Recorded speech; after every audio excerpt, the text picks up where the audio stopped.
So Nancy Pelosi was confronted. I hope all of you are watching this. Nancy Pelosi was confronted. This was rather funny to me. It's only 22 seconds, but it's a bigger picture because Pelosi and tech executives are also set to hold a fundraiser for Kamala Harris. So why do they keep asking me for money? Sending me emails? I'm tired of that. I don't like it. Oh, Kit, give us $3. Kit, give us $1. Do I look like Santa Claus? I'm not jolly old Saint Nick. I'm jolly old Saint Kit. And guess what? Y'all getting a coal in your stocking, okay? Every single one of y'all. The Democrats, the Democratic politicians. All you people are going to get your presents, I promise. All right? It might take 10 or 15 years, but y'all, all of you will get your presents, I promise. But here's one present I can deliver all of you. To put a smile on your face this beautiful Sunday morning. Good morning. A Sunday morning. Let's go ahead and play this video. I found it to be funny. A little funny. Let's play it. Let me just get you Nancy, can you tell us why we have all the $150 billion going to Ukraine? We have homeless on the streets in your own city. Nancy, can I get some stock trading tips on how to get semiconductors in Taiwan? Nancy, why do we? Is your son involved with Hunter Biden? 22 seconds of pure gold. And I love it. I love it. I love it. I love it. Love it. Love it. Love it. Let's check it out one more time.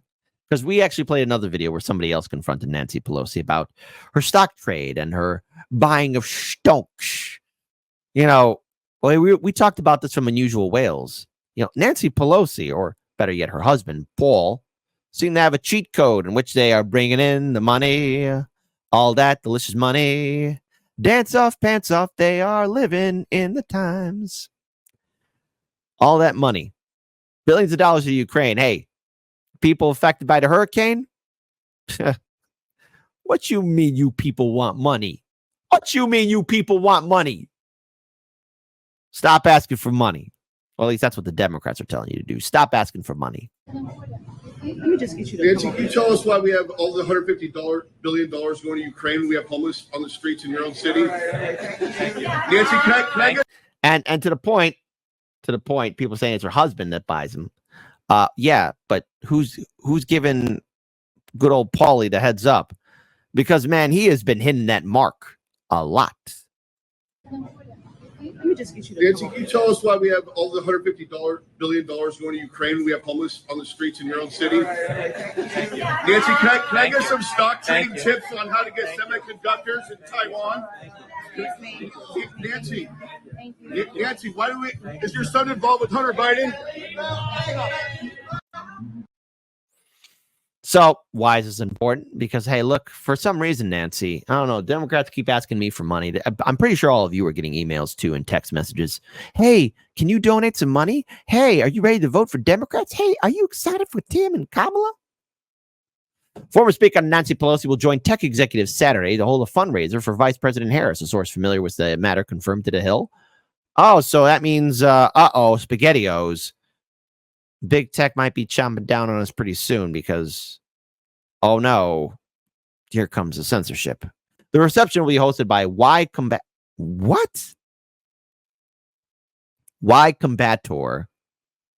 CEO Gary Tan, Yelp CEO Jeremy Stoplin, and Aaron Levi, the CEO of Enterprise Cloud Company Box in San Francisco at 6:30 p.m. local time. Pelosi said the headline event, dubbed Little Tech for Harris, the source said, oh, God. Do we have to? That's the dumbest. Little Tech for Harris? Little Tech for Harris. Who's naming these things? The event will not be the first for the former House leader. Pelosi held reception alongside Democratic nominee in San Francisco in August, which brought in more than $12 million for the Vice President Harris campaign, announced earlier this month that it raised $361 million in August. Well, if you're raising all that money, why are you asking me for money?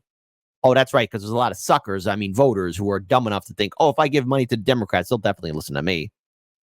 Since President Biden made his decision to withdraw from the race and endorse Harris, Democrats have bought more than 615, according to her campaign. Brought in more than 615 million, according to the campaign. Sorry for that. Her rival, former President Donald Trump's campaign, said this week that it ranked in 160 million in September. So it's all about the dollars, right, Democrats?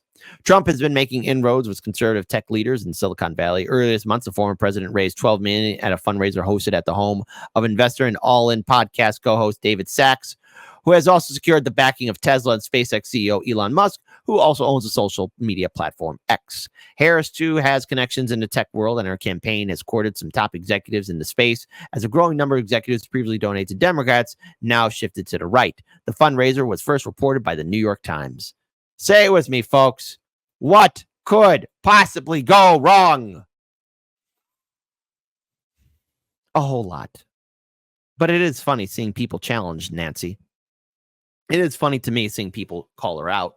I mean, she is ranking in huge amounts of financial rewards. Now, to be clear here, it's Paul that's been doing it. But we have talked about on the show and how you have politicians are able to do insider trading with the help of their spouses, or these are that done with people close to them, and there are no consequences or repercussions coming their way. And don't forget, Nancy Pelosi was acting super fast in regards to silencing and suppressing anyone, anywhere, in regards to actually bringing in legislation that could, rein in these politicians from doing insider trading. You think AOC is going to do something to stop it? No. That's called no bueno. She's not going to do that. Nancy Pelosi isn't going to let AOC push her around, because AOC is Nancy Pelosi 2.0. But we have a situation, and we have, again, so much insider trading going on. And I want to pull up this video right here. Not video, more or less this tweet again. It's from Unusual Whales. Please follow them on all their social media. They have done great work. Breaking. I just released a full report on politicians trading in 2023. Like every year since 2020, U.S. politicians beat the market. And look at that. Brian Higgins, Mark Green. You got Nancy Pelosi. Look at that. You even got MTG, you know me, and row your boat, Rokana. There's a whole list of information done by Unusual Whales, and I encourage all of you to please follow this social media account. But please try not to rage at your machine, your laptop, your smartphone, or your computer. Because when you see how much money your politicians are bringing in, and then how much money they give to these wars like happening in Ukraine and in Israel, it's very clear to me, and should be very clear to all of you, that while they're doing fundraising, they're still asking you for money. And while our fellow U.S. citizens are suffering, especially those in Georgia, North and South Carolina, Florida, and all of that, and there's another hurricane due to hit them, all they get is one-time $750. Ain't that special?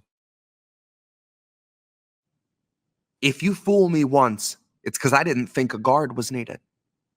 If you fool me twice, it's because I didn't learn the lesson, so it bears repeating. If you try the same play 3 times running, it's because you know what's coming, and you didn't come to lead, you came to purposefully be misleading. Democracy is dry. It's been a century bleeding. The husk is gaping open to the sky, out in the field where all the sheep just keep on circling and worrying and bleeding. They're waiting for the shepherd that they've tried to hide their faith in, but he's so appealing. They'd gladly give their fleece. It's such a freeing feeling that even when he leads them to the ledge and starts to urge them on, they're positively beaming. They were told that they were on their way to save democracy, so even as they plummet, they just gloat. They don't consider screaming. And halfway up the cliff, the shepherd's cozy little mittens wrap around the staff of shattered human hopes on which he's leaning. He shows the gentle grin that used to stir your inner spark, and he says, "Not me, us," as he gestures to the oligarchs. He knows that if he runs, they're going to stop him like a stolen car. And he'll easily surrender because it bought a lot of time for laying mines in all the grassroots. Suddenly, the tiniest of movements gets you blown apart. Suddenly, you're in a play that's set on an election day and voting for the fire, unaware you're playing Joan of Arc. Suddenly, the shepherd pulls the rug and slips a hood across your clueless mug, and everything goes zero dark. I'm gonna warn you once more before it's 2024 and you fuck around and find out who your heroes are. To take a step back from the herd, and you'll learn that you can spot who all the shearers are. If you really want to know the product that they're selling, I can take you where the mirrors are. If you think your voice is finally ready, I can tell you where the lyrics are. I hid them in a box I had to bury neath the cobble when they carpet bombed the promenade and raided all the street bazaars. Now all we've got's the marketplace, and you're too broke to even bother asking what the options for your treatment are. Suddenly, the raw debris of homeless human dignity will find it has 100 teeth for every badge and sweeper's arm. Suddenly, they speak in solidarity and each is armed. Suddenly, the sheep can see the shepherd for his truest form and all pitch in at once to help him buy the farm. And now it's zero dark, and all is calm and peaceful save the distant wail of sirens that approach beside the flames of dawn. Suddenly, the carrot's just a string that's on a stick, and all your movements make you sick because the prize is gone. Now, we could go and flee into the forest low and meek, or we can exercise our right to feast and go and graze on Biden's lawn. Because he's been sowing seeds that seep a toxin out to sap a bit from each of us and keep on leaching decades after Biden's gone. So regardless who they summon out of hell to come and do the job, it will not feel like Biden's gone. But in that time of hopelessness, you cannot trust the shepherd when he once again comes asking you to humor him his siren song. And it's cute that you can innocently, honestly assume that's just a symptom of a system that was wired wrong, and not the standard feature, basic function, primary objective of a mass hypnosis firebomb. You don't need to know the words to cry along. Someday it'll hit you like an officer who pistol whipped their ride along. Broke his jaw and kept his job and kept it moving right along. That voting isn't red or blue or black or white or right or wrong. Voting's like a firing squad where you can choose the firearm. It's slow extinction by and large. It's Super Tuesday supercharged. It's all your futures, roots and all, just tossed out on a garbage barge. It's everybody dropping out to push the biggest oligarch. It's everybody voting fire, registered as Joan of Arc.